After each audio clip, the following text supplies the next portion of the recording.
ॐ सहना भवतु सहनौ भुनक्तु सह वीर्यङ्करवावहै तेजस्विनावधीतमस्तु मा विद्विषावहै ॐ शान्ति शान्ति शान्तिः. We are reading from the book Meditation and Spiritual Life by Swami Yatiswarananda. We are on chapter 19, Essentials of Meditative Life. We will read the section How to Meditate from the last time because it is really important, and then continue. How to meditate. If you want to follow the formless meditation, merge your body, mind, the whole world and everything into God. Think, I am a little sphere of light, and the Supreme Being is the infinite sphere of light shining everywhere. But so long as we have body consciousness,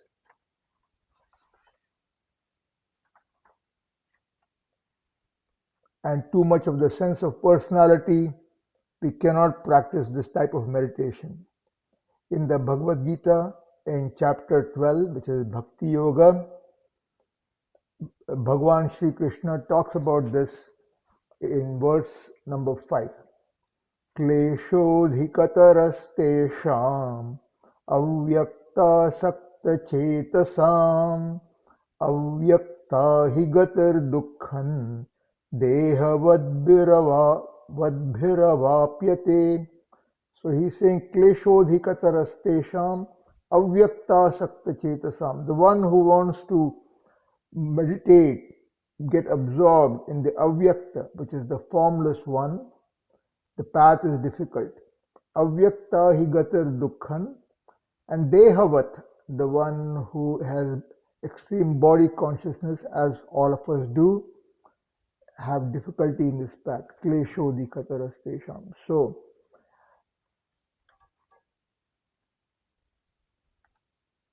as long as we have body consciousness and too much of the sense of personality, we cannot practice this type of meditation. There's meditationing on the formless. So now think that your soul is putting on a pure subtle body, that is mental body, and a pure physical body, and that the infinite spirit takes the form of the Ishtadevata, the divine ideal we worship. Now visualize. In the infinite divine light, which is also infinite love and infinite bliss, we have the devotee and we have the deity, who is the embodiment of infinite light, infinite love and bliss. Repeat some appropriate divine name, mantra, and meditate on him. First of all, meditate on the blissful, luminous, divine form of the Ishtadevata. Then meditate on his infinite purity, his infinite love, his infinite compassion. Finally, meditate on his infinite consciousness in which he is, as it were, drowned. What happens? As one goes on repeating the divine name and meditating on the divine being, moving from one aspect to another, a remarkable change takes place. Through moral practice, we succeed, as I said, in establishing an amount of harmony. But the harmony that is established by meditating on the Lord is of a superior kind. When real harmony is established in our mind, in our soul, in a spontaneous way, we feel we are in touch with the cosmic harmony. Even our body is a part of the cosmic body, the Virat Purusha. Our mind is a part of the cosmic mind, the Hiranyagarbha.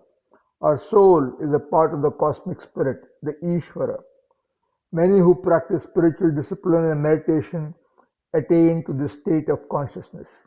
If we follow the path of japa and meditation correctly, we are sure to be blessed with some form of divine vision, some form of divine experience. That increases our faith and makes our mind steady in the path of meditation. Our mind wants to run away from the object of meditation, But through the practice of moral culture, we should succeed in minimizing these disturbances of the mind. And further, as we do our japa and meditation, we give the mind a certain theme, that is, the divine name we repeat and the divine form we visualize. All these serve to focus the mind and hold our attention within. We must think of Him with a little love in our heart. When there is some love and devotion in our heart for the chosen ideal, it becomes easy for us to follow the path of japa and meditation. And what japa and meditation do is this: they keep the mind engaged, they hold it within. The name, the divine form, and the idea, along with love for God, keep the mind concentrated within. When our interest in the object of meditation becomes greater than our interest in outside things, the object of meditation becomes more and more real to us. The mind, at least for a little while, dwells on the Supreme Spirit, dwells on divine blissful form, dwells on the noble attributes. Then comes a time when one feels the divine presence. In the lives of spiritual seekers, we find at this stage, many are blessed with the spiritual vision of the divine form. The divine being manifests himself in some aspect or other. He then becomes the Guru. The Guru is within. Our teachers tell us that the Guru is within. We may take the help of an outside teacher at the beginning of our spiritual life, but as we advance, we find that the real Guru is inside, and we must place ourselves at the feet of the divine Guru within. He takes the disciple step by step, from lower rungs of spiritual experience to higher and higher rungs. That is what happened to the saints we have met. If you know how to tune our minds properly, we can hear the experiences of saints, their songs, the outpouring of their hearts, the expression of their spiritual realizations, their instructions. These experiences actually take place. If we sincerely follow the spiritual path, after having fulfilled some of the conditions, we are sure to get some spiritual results. Self-surrender to the Lord. The results of meditation are sure to follow, but as we go on with our japa and meditation, let us not look for the results too much. Results will come by themselves.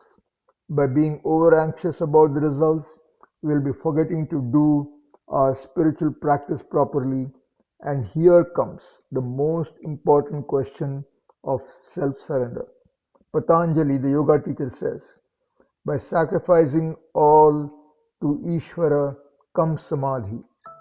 So this is the Patanjali Yoga Sutra 2.45.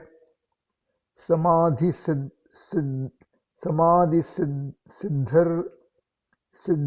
Ishvara pranidhanat. So if you break it up, it will be Samadhi siddhihi Ishvara pranidhanat. From Ishvara pranidhana comes Samadhi siddhi. Surrender yourself completely. Offer all the fruits of your labor, of your spiritual practice to the Supreme Being. Learn to connect your little will to the divine will, and then a miracle takes place. That truth, that reality which shines within, which also shines outside in all beings, reveals itself in all its glory, and then comes the communion between the soul and the oversoul.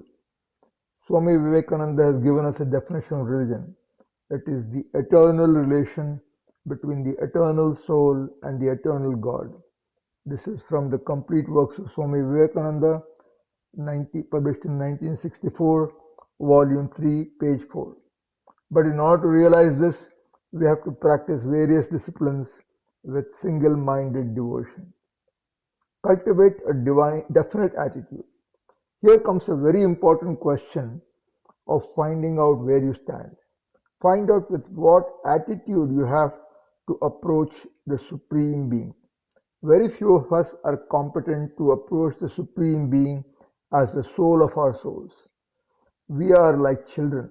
We want to depend on the Divine Being just as a child depends on the father or the mother. We need a friend. We need a life's companion. We need one who would love us, who, whom we can make the center of our love, the center of our emotion. Now the Lord is there. He is manifest in these countless divine forms and relations. Take up any one of them. In a study of the various sects of Hinduism, we find the devotee begins his spiritual life with the worship of God as the master, as the father, as the mother, or even as the divine child. There are devotees who like to love the Lord as child Krishna or child Rama. Other devotees would like to worship the mother of the universe in her different aspects as Durga, Kali, Uma, or Kumari. Through all these forms of worship or meditation, the mind and heart become pure.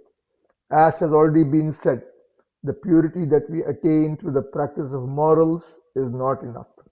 We want a higher type of purity, the purity that enables the soul to detach itself not only from the body, the senses, and the mind, but also from the little ego, the last bondage that the soul has to overcome, and that this is possible only in the higher type of worship or meditation we have described above. Oneself in all. The union between the Atman and the Paramatman is to be brought about.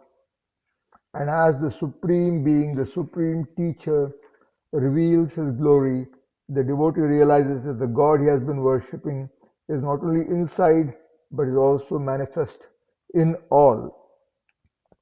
And then begins a new life, a fuller life, as Bhagavan Sri Krishna says in the Gita, with the heart concentrated by yoga, with the eye of evenness for all things, he beholds the self in all beings and all beings in the self. So this is from the Bhagavad Gita, chapter 6, which is Atma Sanyama Yoga or Dhyana Yoga, and Shloka 29. Sarvabhutasthamaatmanam Sarvabhutani Chatmani Ikshate Yoga Yuktatma Sarvatra Samadarshanaha. Now the devotee realizes the Atman that is inside is also outside, and seeing the Lord manifest in all, he worships him in everyone, for one's own salvation and the world's welfare. Now, here is a point to understand. Even long before we attain this higher spiritual experience, even when we are worshipping only the personal aspect of God, something of this higher universal attitude must be cultivated. If I approach God looking upon Him as the Master and myself as the servant, let me not at the same time forget my fellow beings. We are all servants of the Supreme Spirit. If we look upon God as our father or mother, then let us look upon our fellow beings as children of the same God. If we are bold enough to think of God as the soul of our souls, then let us remember we are all fellow souls eternally connected with the Supreme Spirit, and through our connection with the Supreme Spirit, connected with one another. Then our life takes a new turn. The great ones who told us work and worship should go hand in hand told us also, hold this ideal before you, for one's own salvation and for the sake of good of the world. You have to strive for your own spiritual illumination or spiritual freedom. At the same time, strive to promote the welfare of all. The illumined soul alone can see God in everyone, and his service is spontaneous. But those who are still in ignorance must strongly imagine that we are all connected with one another through the Divine Spirit. And as we try to promote our welfare, let us also try to promote the welfare of all. Here, the instruction we received, work and worship should go hand in hand, comes to have a new meaning. As we progress in meditation, as we try to grow inwardly, we should work not only for the members of our family, but also for the welfare of others. What a beautiful order would have been in the world if this were practiced. If each of us thought of others as he would think of himself, he would surely, we would surely get much more. Ordinarily, in a selfish mood, we think, well, I'm interested only in myself. But when the outlook broadens, we feel we are all parts of a greater whole, and then we feel great kinship and nearness with everybody. And when everybody tries to apply the ideal of work and worship in actual life with this outlook, our lives will become sweeter and fruitful, and spiritual awareness will be an accomplished fact. And as we do our spiritual practice and service, let us not be egocentric. Let us offer all the fruits of our labor to the Supreme Spirit. Sri Ramakrishna has said, if we move towards God one step, He comes towards us 10 steps. It is a fact to be realized in the world of the Spirit. So proceed. May the Supreme Spirit ever protect and guide you, and fill your heart with His divine presence, purity, love, and bliss. We will stop here. Next time we will start with chapter 20, concentration and meditation. Om Purnamadah Purnamidam Purnat Purnamudachyate Purnasya Purnamadaya Purnamevavashishyate.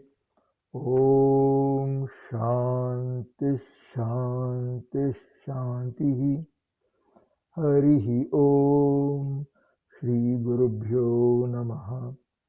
Harihi Om.